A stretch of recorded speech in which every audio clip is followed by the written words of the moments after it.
IEX Indian energy exchange, इसको लेकर के मैनेजमेंट की तरफ से दोस्तों एक बहुत ही ज़्यादा पॉजिटिव मूव की खबर आ रही है दोस्तों।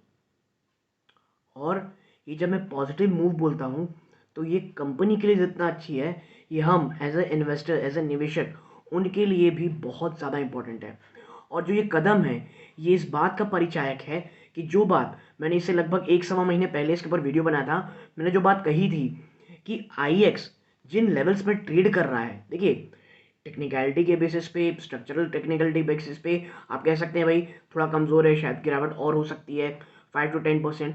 But in A investment point of view मुझे IEX बहुत ज़्यादा पसंद था।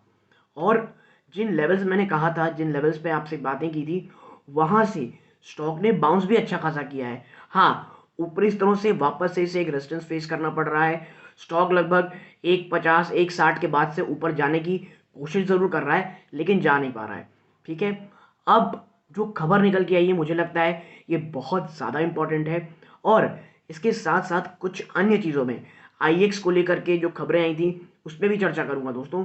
और IEX के लिए मैं आपको बता दूं कि बहुत ज़्यादा, मैं कह सकता हूं, अब बुलिश, टेक्निकल बेसिस पे नहीं, इन्वेस्टमेंट बेसिस से कह रहा हूं, शॉर्ट टर्म बेसिस पे नहीं, बट इन्वेस्टमेंट बेसिस से काफ़ी ज़्यादा बुलिश रहता हूं दोस्तों। और IEX के अंदर ऐसी बहुत सारे बिजनेस बनने वाले आने वाले समय में जो शायद अलग होकर के अगली लिस्टिंग देंगे, अलग से लिस्टिंग देंगे दोस्तों। ठीक है, बहुत ज़्यादा ह्यूज अपॉर्चुनिटी दिखती है मुझे इस IEX के ऊपर दोस्तों। ठीक है, और आपको एज ए इन्वेस्टर, देखिए आप जब भी इन्वेस्टमेंट की सोचते हैं और IEX, CDSL, HUL और आप कह सकते हैं ऐसे स्टॉक्स जो कह सकते हैं एक प्रकार से मोनोपोली रखते हैं दोस्तों अपने सेक्टर की, वो अगर ऊपरी स्तरों से आपको 40-50% से आसपास की अगर गिरावट दिखा दिए हैं, तो इन्वेस्टमेंट के लिए उससे अच्छा समय क्या होता है। और अगर आप सोचेंगे कि आपको बॉटम ही पता चल जाए कि भाई अगर IEX, अगर मैं इसे ले लिया हूँ 200 रुपये में, बहुत गिरने के बाद 200 रुपये तक गिरा था, वो भी बहुत बड़ी गिरावट थी, अगर मैं 200 में भी ले लूँ और उसके बाद कोई गिरावट ही नहीं होनी चाहिए, तो ऐसा नहीं होता दोस्तों। आप इन्वेस्टमेंट आराम से करते हो, एक्यूमुलेट करके करते हो। ठीक है, और बॉटम जब मैं कहता हूँ कि गिरावट हो सकती है, तो कह लीजिए 15% to 20% तो आप ऊपर ही खरीदेंगे मैक्सिमम टाइम, क्योंकि बॉटम किसी को नहीं पता रहता। ना बॉटम आपको पता है, ना आपको ऊपरी स्तर पता है। आप कभी प्रॉफिट बुक करेंगे ये सोच के कि भाई इससे ज़्यादा शायद क्या ही जाएगा, तो वहाँ से 5-10-12% स्टॉक शायद ऊपर ही जाता हुआ दिखाई दे। तो इसीलिए हमेशा बॉटम करना चाहिए, बॉटम फिशिंग, लेकिन ओवरली कह लीजिए डर के करके निवेश नहीं करना चाहिए। तो इस वीडियो में चर्चा करूंगा कंपनी की तरफ से क्या आया है और क्यों ये निवेशकों के लिए बहुत अच्छी चीज़ है, और कुछ अन्य चीज़ों में चर्चा करेंगे कि और कौन सा ऐसा बिजनेस है जो मुझे लगता है आने वाले समय में अलग होकर के आपको इस कह लीजिए शेयर बाजार में इस कह लीजिए अलग होकर के लिस्ट होता हुआ दिखाई दे सकता है। नमस्कार दोस्तों, मेरा नाम है मिता मिश्रा और आज बात करने वाला हूं मैं IEX के ऊपर। तो अब विदाउट वेस्ट टाइम सीधा लेके चलता हूं मैं आपको उस कह लीजिए जो BSE को इन्होंने फाइलिंग की है। देखिए IEX इंडियन एनर्जी एक्सचेंज, देखिए Dear Sir Madam, pursuant to aforesaid regulation, we wish to inform you that a meeting of the board of directors of the company is scheduled to be held on Friday, November 25, 2022, inter alia, to consider proposal buyback of fully paid equity share of the company in accordance with the provision of the Companies Act 2013। जी हाँ दोस्तों, company buyback करने वाली है, उसके consideration के लिए meeting होने वाली है दोस्तों। ठीक है, तो बाईबैक कंसिडरेशन की मीटिंग होने वाली है। अब देखिए बाईबैक में क्या होगा, कंपनी दो तरह से बाईबैक कर सकती है, या तो टेंडर के थ्रू आ सकती है या ओपन मार्केट ट्रांजेक्शन के थ्रू। और मैं आपको बता दूं, जिस तरह से इतिहास दिख रहा है बाईबैक का, तमाम IT कंपनीज हो या अन्य कंपनीज हो, हर कोई ओपन मार्केट के थ्रू जा रहा है दोस्तों। ठीक है, और यही कारण है कि ये जो है सेक्टर दोस्तों, IEX जो है, वो मुझे बता दूं मैं आपको, मुझे लगता है कि ओपन मार्केट के थ्रू ही जाएगा दोस्तों। ठीक है, ओपन ट्रांजेक्शन के थ्रू, क्योंकि टेंडर निकालना मुझे नहीं लगता कि ये कंपनी ऐसा कर सकती है। ठीक है, अब ये तो हो गई IEX की बातें कि भाई जो IEX है वो क्या रूल्स रेगुलेशन या ला रहा है। ठीक है, और अब हम चर्चा करेंगे दोस्तों इस बात के ऊपर कि जो IEX है उसको लेकर के आगे का प्रोस्पेक्टस और जो वॉल्यूम डिप आया था वो क्यों आया था। तो देखिए, पहले से हम थोड़ा सा मिटा लें। आप देखें, IEX trade volume dips over 11% to 23.1 billion units in July and सितंबर। जो जुलाई सितंबर का दोस्तों समय था, अक्टूबर से पहले का, उसमें थोड़ा वॉल्यूम डिप आया था, उसके बाद का भी डेटा आया नहीं है।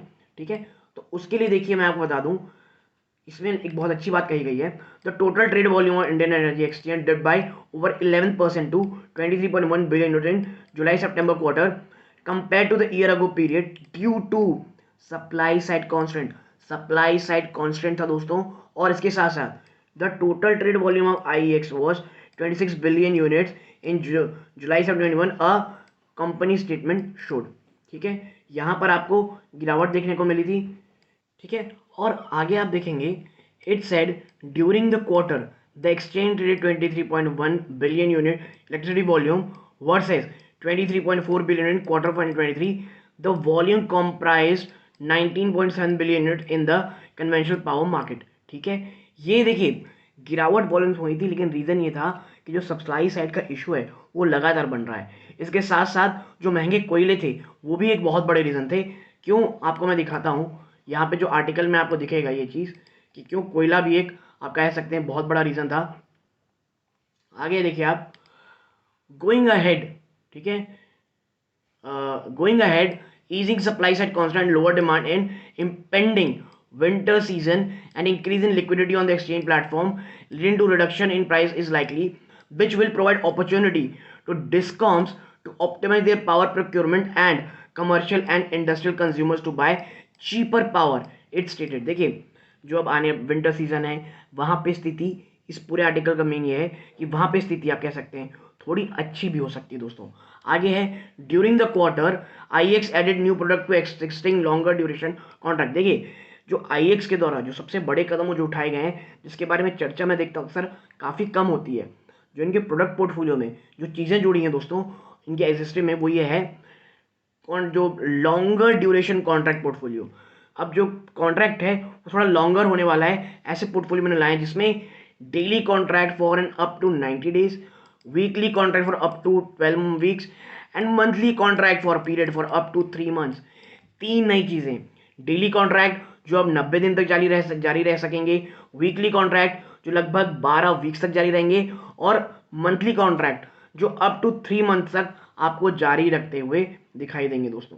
ठीक है, तो ये चीज़ें हो गई इनमें। और मैं आपको बताऊं, जो मुझे IEX के लिए, या आप कह सकते हैं IEX के लिए जो सबसे बड़ी चीज़ मुझे लगती है, जो आने वाले समय में आपको दिखेगा कि जहाँ से एक नई कंपनी जनरेट हो सकती है, वो है गैस मार्केट दोस्तों।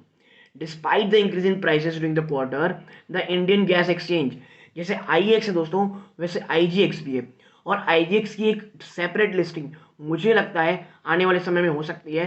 Traded 5.9 million in terms of volume and profit after tax was recorded at 2.42 crore, growth of 111% quarter on quarter basis पे 111% के उस स्तरों पे आप कह सकते हैं ग्रोथ देखने को मिली है। तो आप एक चीज़ समझिए, IEX ये जो कंपनी बाई बैक कर रही है ना, इसका सबसे बड़ा रीज़न ये होता है कि कंपनी को भरोसा रहता है अपनी, कह लीजिए जो कंपनी की मैनेजमेंट रहती है उसे भरोसा रहता है अपने कंपनी के बिजनेस मॉडल पे, अपने कंपनी के लॉन्ग टर्म प्रोस्पेक्टस से। और IEX उन कंपनीज में से एक है दोस्तों जिसका लॉन्ग टर्म प्रोस्पेक्टस बहुत स्ट्रांग है। मुझे ये कंपनी पसंद थी हमेशा से, लेकिन उसकी वैल्यूएशन मुझे बहुत एक्सपेंसिव लगती थी। इससे जब बाज़ार में आपको लिक्विडिटी देखने को मिली थी कोरोना को पैंडमिक के बाद से बहुत सारी, इसके कारण IEX को अनरीजनेबल वैल्यूएशन मिल गया था ऊपरी स्तरों पे। और मुझे ये समझ नहीं आता वो निवेशक जो 250, 300, 400 में बहुत ज़्यादा बुलिश रहते हैं, जब इतना अच्छा बिजनेस मॉडल आपको इतने निचले स्तरों में मिल रहा रहता है तो इतना क्या घबराना होता है। ठीक है, मानता हूँ उतनी तेज़ी से स्टॉक शायद उतना ना भागे, लेकिन लॉन्ग टर्म में आपको काफ़ी अच्छी चीज़ें, अच्छे पैसे बना के ये ज़रूर दे सकता है। और IGX को लेकर के, इंडियन गैस एक्सचेंज को लेकर के मैं बहुत ज़्यादा बुलिश हूँ दोस्तों। आगे चल के शायद मुझे लगता है ये जो एरिया रहेगा ये अलग से मार्केट में लिस्ट हो सकता है दोस्तों। तो जो बाई बैक की खबर है ये मुझे लगता है काफ़ी अच्छी होगी और ओपन मार्केट से होनी चाहिए। ये इसका पता तो हमें 25 तारीख को लगेगा। लेकिन यदि आपको याद होगा, बजाज ऑटो ने भी कहा था भाई हम बाईबैक करेंगे, और जब उन्होंने कह लीजिए मीटिंग की तो वहाँ पे मना कर दिया कि भाई हम नहीं करने वाले हैं। उसके बाद वापस से किया, बट मीटिंग के बाद मना कर दिया। तो वैसा अगर IEX के साथ होता है तो शायद आपको एक बड़ी गिरावट इसमें देखने को मिलेगी, लेकिन वो न्यूज़ की होगी दोस्तों। ठीक है, तो ये दोनों ही सिनेरियो रखिए, क्योंकि कंपनी के फंडामेंटल अच्छे हैं। हमें सिर्फ इसलिए खरीदारी नहीं करनी कि बाईबैक आने वाला है, स्टॉक भागने वाला है, इसलिए कि लॉन्ग टर्म प्रोस्पेक्टस बहुत ज़्यादा अच्छा है इस कंपनी का दोस्तों। तो यदि आपको ये एनालिसिस पसंद आई हो, वीडियो को लाइक करके चैनल को सब्सक्राइब कीजिएगा। यहाँ तक जुड़े रहे, अपना कीमती समय दिया, इस बात का बहुत बहुत धन्यवाद दोस्तों। ये इस वीडियो का अंत है। जय हिंद दोस्तों।